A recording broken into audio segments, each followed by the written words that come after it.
Hi friends, ಇಂದಿನ ಕಿರು ಸಂಚಿಕೆಗೆ ತಮಗೆ ಆತ್ಮೀಯ ಸ್ವಾಗತ. ಸ್ನೇಹಿತರೆ, ನಾವು ಇವತ್ತು ವಾಟ್ಸ್ಆಪ್ ನ ಅತ್ಯಾಕರ್ಷಕ ವೈಶಿಷ್ಟ್ಯವಾದಂತಹ ಪೋಲಿಂಗ್ ಫೀಚರ್ ಬಗ್ಗೆ ನಾವು ತಿಳಿದುಕೊಳ್ಳೋಣ. ಈ ಪೋಲ್ ಫೀಚರ್ ಬಗ್ಗೆ ನಾವು ತಿಳಿದುಕೊಳ್ಳುವುದಾದರೆ, ಪೋಲ್ ಎಂದರೆ ಸಮ್ಮತಿಯನ್ನು ಸೂಚಿಸುವುದು ಅಥವಾ ವೋಟ್ ಮಾಡುವುದು ಎಂದರ್ಥ. ಸ್ನೇಹಿತರೆ, ಹಾಗಾದ್ರೆ ತಡ ಮಾಡೋದು ಬೇಡ, ನಾವೀಗ ವಾಟ್ಸ್ಆಪ್ ಹೋಗೋಣ. ಇಲ್ಲಿ ನಾವು ಯಾವುದೇ ಒಂದು ಗ್ರೂಪ್ ಅಥವಾ ಪರ್ಸನಲ್ ಚಾಟ್ ನ ಕನ್ವರ್ಸೇಷನ್ ಅಲ್ಲಿ ಪೋಲ್ ಅನ್ನ ಕ್ರಿಯೇಟ್ ಮಾಡಬಹುದು. ನಾನೀಗ ಸೂಪರ್ವಿಷನ್ ಟೆಕ್ನಾಲಜಿಗೆ ಹೋಗ್ತಾ ಇದ್ದೀನಿ. ಪೋಲ್ ಅನ್ನ ಕ್ರಿಯೇಟ್ ಮಾಡಬೇಕಾದ್ರೆ ನಾವು ಗ್ರೂಪ್ ಅಥವಾ ಪರ್ಸನಲ್ ಚಾಟ್ ಅನ್ನ ತೆರೆದ ನಂತರ ಅಟ್ಯಾಚ್ ಎಂಬುದಾಗಿ ಆಯ್ಕೆ ಮಾಡ್ಕೊಳ್ಬೇಕು. ಅಟ್ಯಾಚ್ ಎಂಬುದಾಗಿ ಆಯ್ಕೆ ಮಾಡ್ಕೊಳ್ತಾ ಇದ್ದೀನಿ. ಇಲ್ಲಿ ಹಾಗೆ ಸ್ವೈಪ್ ಮಾಡ್ಕೊಳ್ತಾ ಬಂದ್ರೆ ಕೊನೆಯಲ್ಲಿ ನಮಗೆ ಪೋಲ್ ಎಂಬುದಾಗಿ ಸಿಗುತ್ತೆ. ಇದ್ರ ಮೇಲೆ ಡಬಲ್ ಟ್ಯಾಪ್ ಮಾಡಬೇಕು. ಕ್ರಿಯೇಟ್ ಪೋಲ್ ಅನ್ನುವಂಥದ್ದು ಹೆಡ್ಡಿಂಗ್. ಕ್ವೆಶ್ಚನ್ ಅನ್ನುವಂತಹ ಮುಖ್ಯವಾದ ಹೆಡ್ಡಿಂಗ್ ಇದೆ. ಇದರ ನಂತರ ನಾವು ಕ್ವೆಶ್ಚನ್ ಬರೀಬೇಕು. ಕ್ವೆಶ್ಚನ್ ಎಡಿಟ್ ಬಾಕ್ಸ್ ಡಿಫಾಲ್ಟ್ ಆಗಿ ತೆರೆದುಕೊಂಡಿರುತ್ತೆ, ಅಥವಾ ನಾವು ಕ್ವೆಶ್ಚನ್ ನ ನಂತರ ಬರುವಂತಹ ಎಡಿಟ್ ಬಾಕ್ಸ್ ಮೇಲೆ ಡಬಲ್ ಟ್ಯಾಪ್ ಮಾಡೋದ್ರ ಮೂಲಕ ಇಲ್ಲಿ ನಾವು ಟೈಪ್ ಮಾಡಬಹುದು. ನಾನಿಲ್ಲಿ ಒಂದು ಕ್ವೆಶ್ಚನ್ ಬರೀತೀನಿ. ಇಲ್ಲಿ ನಾನು ಈ ಸ್ಪೀಕ್ ಕ್ಯಾನ್ ರೀಡ್ ಕನ್ನಡ ಎಂಬುದಾಗಿ ಬರ್ದಿದ್ದೀನಿ. ಇದರ ನಂತರ ನಮಗೆ ಆಪ್ಷನ್ಸ್ ಅನ್ನುವಂತಹ ಇನ್ನೊಂದು ಹೆಡ್ಡಿಂಗ್ ಸಿಗುತ್ತೆ. ಇಲ್ಲಿ ಹಾಗೆ ಸ್ವೈಪ್ ಮಾಡೋಣ. ಪ್ಲಸ್ ಆಡ್ ಅಂತ ಇದೆಯಲ್ಲ, ಇದ್ರ ಮೇಲೆ ಡಬಲ್ ಟ್ಯಾಪ್ ಮಾಡಬೇಕು. ಇಲ್ಲಿ ನಾನು ಎಸ್ ಅಂತ ಬರೀತೀನಿ. ನೆಕ್ಸ್ಟ್ ಅಂತ ಕ್ಲಿಕ್ ಮಾಡಬಹುದು, ಅಥವಾ ನಾವು ಹಾಗೆ ಸ್ವೈಪ್ ಮಾಡ್ತಾ ಬಂದು ಪ್ಲಸ್ ಆಡ್ ಎಂಬುದಾಗಿ ಆಯ್ಕೆ ಮಾಡ್ಕೊಳ್ಬಹುದು. ನಾನು ನೆಕ್ಸ್ಟ್ ಅಂತ ಕೊಡ್ತಾ ಇದ್ದೀನಿ. ನೋ ಅಂತ ಟೈಪ್ ಮಾಡ್ತೀನಿ. ಓಕೆ, ನಮಗೆ ಮತ್ತೆ ಆಪ್ಷನ್ಸ್ ಗಳು ಬೇಕಾದ್ರೆ ಪ್ಲಸ್ ಆಡ್ ಎಂಬುದಾಗಿ ಆಯ್ಕೆ ಮಾಡ್ಕೊಳ್ಬಹುದು, ಅಥವಾ ನೆಕ್ಸ್ಟ್ ಎಂಬುದಾಗಿ ಕ್ಲಿಕ್ ಮಾಡಿ ನಾವು ಆಯ್ಕೆ ಮಾಡ್ಕೊಂಡು ಟೈಪ್ ಮಾಡಬಹುದು. ಬೇಡ ಅಂತಂದ್ರೆ ನಮ್ಮ ಕ್ವಶನ್ ಹಾಗೂ ಆಪ್ಷನ್ಸ್ ಕಂಪ್ಲೀಟ್ ಆಗಿದಾವೆ ಅನ್ನೋ ಹಾಗಿದ್ರೆ ನಾವು ಸ್ವೈಪ್ ಮಾಡ್ಕೊಂಡು ಬಂದು ಸೆಂಡ್ ಅಂತ ಕೊಡಬೇಕು. ಸೆಂಡ್ ಅಂತ ಕೊಡ್ತಾ ಇದ್ದೀನಿ. ಈಗ ಇದು ಸೆಂಡ್ ಆಗಿದೆ. ಓಕೆ, ಈಗ ನೋಡೋಣ. ನಾವು ಕೇಳಿರುವಂತಹ ಕ್ವಶನ್ಸ್ ಹಾಗೂ ಇದಕ್ಕೆ ಬಂದಿರುವಂತಹ ವೋಟ್ಸ್ ಎಷ್ಟಿದೆ ಎಂಬುದನ್ನ ಇಲ್ಲಿ ತೋರಿಸಲಾಗುತ್ತೆ. ಇದಕ್ಕೆ ಆನ್ಸರ್ ಮಾಡಿದಿದ್ರೆ ಮೇಲ್ಗಡೆ ನಮಗೆ ತೋರಿಸಲಾಗುತ್ತೆ ಕ್ವಶನ್ ಗೆ ಎಷ್ಟು ವೋಟ್ ಬಂದಿದೆ, ಟಾಪ್ ಕೌಂಟ್ ಎಷ್ಟು ಈ ಕ್ವಶನ್ ನ ಮೇಲ್ಗಡೆ ತೋರಿಸುತ್ತೆ. ಹಾಗೆ ಸ್ವೈಪ್ ಮಾಡ್ತಾ ಬಂದ್ರೆ ನಾವು ಅದರ ಪಕ್ಕದಲ್ಲಿಯೇ ವೋಟ್ ಮಾಡಿದಿದ್ರೆ ವ್ಯೂ ವೋಟ್ಸ್ ಅಂತ ಇರುತ್ತೆ.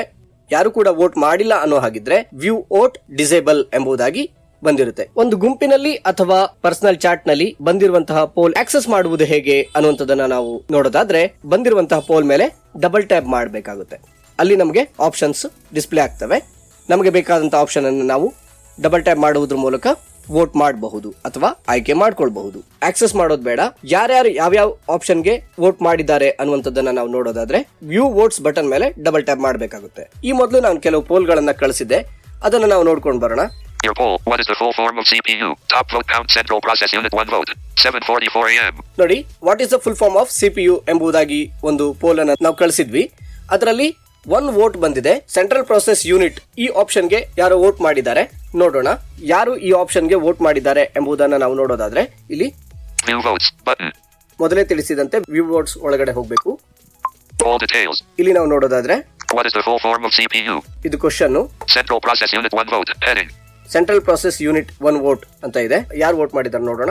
Plus 91 63 60 601 606 Banu Prakash at 3 minutes ago. Banu Prakash ಅನ್ನುವಂಥವ್ರು 3 ನಿಮಿಷಗಳ ಹಿಂದೆ ವೋಟ್ ಮಾಡಿದ್ದಾರೆ. ಓಕೆ, ಅಂದ್ರೆ ಇಲ್ಲಿ ಯಾವ ವ್ಯಕ್ತಿ ವೋಟ್ ಮಾಡಿದ್ದಾರೆ ಮತ್ತೆ ಎಷ್ಟು ನಿಮಿಷದ ಹಿಂದೆ ಅಥವಾ ಯಾವ ಸಮಯದಲ್ಲಿ ವೋಟ್ ಮಾಡಿದ್ದಾರೆ ಎಂಬುದಾಗಿ ನಾವು ತಿಳಿದುಕೊಳ್ಳಬಹುದು. ಹಾಗೆ ಸ್ವೈಪ್ ಮಾಡ್ತಾ ನೋಡೋದಾದ್ರೆ Central processing unit 0 votes. Heading. ತದನಂತರದಲ್ಲಿರುವಂತಹ option ಗಳಿಗೆ ಯಾರು ಕೂಡ ವೋಟ್ ಮಾಡಿಲ್ಲ. ನೋಡಿ ಇಲ್ಲಿ Central processing unit 0 votes. Central procedure unit 0 votes. Heading. Central production unit 0 votes. Heading. Okay, ಈಗ ಬ್ಯಾಕ್ ಬರೋಣ. Back. WhatsApp. ನಾವೇ ಈ ಒಂದು ಪೋಲ್ ನಲ್ಲಿ ಬೈ ಮಿಸ್ ಆಗಿ ಯಾವ್ದಾದ್ರು ಒಂದು ಆಪ್ಷನ್ ಗೆ ವೋಟ್ ಮಾಡಿದ್ರೆ ಅದನ್ನ ಸರಿಪಡಿಸೋದು ಹೇಗೆ ಅನ್ನುವಂಥದ್ದನ್ನ ನೋಡೋಣ. Your poll. What is the full form of CPU? Top vote count central process unit 1 vote. 7:44 AM. ಇದ್ರ ಮೇಲೆ ಡಬಲ್ ಟ್ಯಾಪ್ ಮಾಡ್ತಿದ್ದೀನಿ. ಇಲ್ಲಿ Central process unit checkbox not checked 1 vote. Okay, central process unit ಎಂಬುದಾಗಿ ಆಯ್ಕೆ ಮಾಡಿದ್ದೀನಿ. What is the full form of CPU? Top vote count central process unit 2 votes. 7:44 AM. ನೋಡಿ, central process unit 1 vote ಇತ್ತು, ಈಗ 2 votes ಆಗಿದೆ. ಈಗ ನಾನು Central process unit checkbox checked 2 votes. You voted. ನೋಡಿ, ಯು ವೋಟೆಡ್ ಎಂಬುದಾಗಿ ಹೇಳ್ತಾ ಇದೆ. ಇದ್ರ ಮೇಲೆ ಮತ್ತೆ ನಾನು ಡಬಲ್ ಟ್ಯಾಪ್ ಮಾಡ್ತಿದ್ದೀನಿ. ಇದೀಗ ಕ್ಯಾನ್ಸಲ್ ಆಯ್ತು. ಈಗ ನಾನು Central processing unit checkbox not checked 0 votes. Central processing unit ಇದ್ರ ಮೇಲೆ ಡಬಲ್ ಟ್ಯಾಪ್ ಮಾಡಿದ್ರೆ ಅದು ಸೆಂಡ್ ಆಗುತ್ತೆ. ನಾವು ಡಬಲ್ ಟ್ಯಾಪ್ ಮಾಡಿ ಬ್ಯಾಕ್ ಬಂದ್ರೆ ಅಥವಾ ಬೇರೆ ಯಾವ್ದಾದ್ರು ಮೆಸೇಜ್ ಮೇಲೆ ಕ್ಲಿಕ್ ಮಾಡಿದ್ರೆ ಆ ಆಪ್ಷನ್ ಸೆಲೆಕ್ಟ್ ಆಗುತ್ತೆ, ಸೆಂಡ್ ಆಗುತ್ತೆ. ಒಂದು ಆಪ್ಷನ್ ನ ಮೇಲೆ ಡಬಲ್ ಟ್ಯಾಪ್ ಮಾಡಿ ಚೆಕ್ ಬಾಕ್ಸ್ ಚೆಕ್ ಮಾಡಿದ್ರೆ ನಾವು ವೋಟಿಂಗ್ ಮಾಡದ ಹಾಗೆ ಅದು. ಓಕೆ, ನಾವು ಬ್ಯಾಕ್ ಬರಬಹುದು. ಇದಿಷ್ಟೇ ಅಲ್ಲದೆ ಸ್ನೇಹಿತರೆ, ನಾವು ಪೋಲ್ ಅನ್ನ ಕ್ರಿಯೇಟ್ ಮಾಡಿ ಸೆಂಡ್ ಮಾಡಿರೋದ್ರಲ್ಲಿ ಏನಾದ್ರೂ ತಪ್ಪಿತ್ತು ಅನ್ನೋ ಹಾಗಿದ್ರೆ ಇದನ್ನ ಡಿಲೀಟ್ ಕೂಡ ಮಾಡಬಹುದು. ಡಿಲೀಟ್ ಮಾಡೋದು ಹೇಗೆ ಅನ್ನೋದಾದ್ರೆ ನಾವು ಇದನ್ನ ಫಸ್ಟ್ ಸೆಲೆಕ್ಟ್ ಮಾಡ್ಕೊಳ್ಬೇಕು. ಡಬಲ್ ಟ್ಯಾಪ್ ಮಾಡಿ ಸೆಲೆಕ್ಟ್ ಮಾಡುವುದಕ್ಕೆ ಸದ್ಯಕ್ಕೆ ಸಮಸ್ಯೆ ಆಗ್ತಿದೆ. ಬೇರೆ ಮೆಸೇಜ್ ಅನ್ನ ಸೆಲೆಕ್ಟ್ ಮಾಡಿ ಈ ಪೋಲ್ ಅನ್ನ ನಾವು ಸೆಲೆಕ್ಟ್ ಮಾಡಿಬಿಟ್ಟು ತದನಂತರದಲ್ಲಿ ನಾವು ಯಾವ ಮೆಸೇಜ್ ಅನ್ನ ಸೆಲೆಕ್ಟ್ ಮಾಡ್ತೀವೋ ಅದನ್ನ ಅನ್ಸೆಲೆಕ್ಟ್ ಮಾಡಿ ಇದನ್ನಷ್ಟೇ ನಾವು ಡಿಲೀಟ್ ಮಾಡಬಹುದು. ಇದರ ಇನ್ಫೋವನ್ನ ನಾವು ನೋಡಬಹುದು. ಅದನ್ನ ಒಂದು ಬಾರಿ ತೋರಿಸ್ತೀನಿ ನಾನು. ಇಲ್ಲಿ ಸೆಲೆಕ್ಟ್ ಮಾಡಿದ್ದೀನಿ ನಾನು. ಈಗ ಇದನ್ನ ನಾವು ಡಿಲೀಟ್ ಮಾಡೋಣ. ಈಗ ಇದು ಡಿಲೀಟ್ ಆಯ್ತು. ಈ ಮಾಹಿತಿ ತಮಗೆ ಇಷ್ಟವಾದಲ್ಲಿ ದಯವಿಟ್ಟು ಲೈಕ್ ಮಾಡಿ, ಶೇರ್ ಮಾಡಿ, ಕಾಮೆಂಟ್ ಮಾಡಿ, ಮತ್ತೆ ಹೊಸಬರೆಲ್ಲ ನಮ್ಮ ಚಾನಲ್ಗೆ ಸಬ್ಸ್ಕ್ರೈಬ್ ಆಗಿ. ಇನ್ನು ಹೆಚ್ಚಿನ ಸಂಕ್ಷಿಪ್ತ ಮಾಹಿತಿಯೊಂದಿಗೆ ತಮ್ಮನ್ನ ಭೇಟಿ ಆಗ್ತಾ ಇರ್ತೇವೆ. ಅಲ್ಲಿವರೆಗೂ ಟೇಕ್ ಕೇರ್, ಬಾಯ್.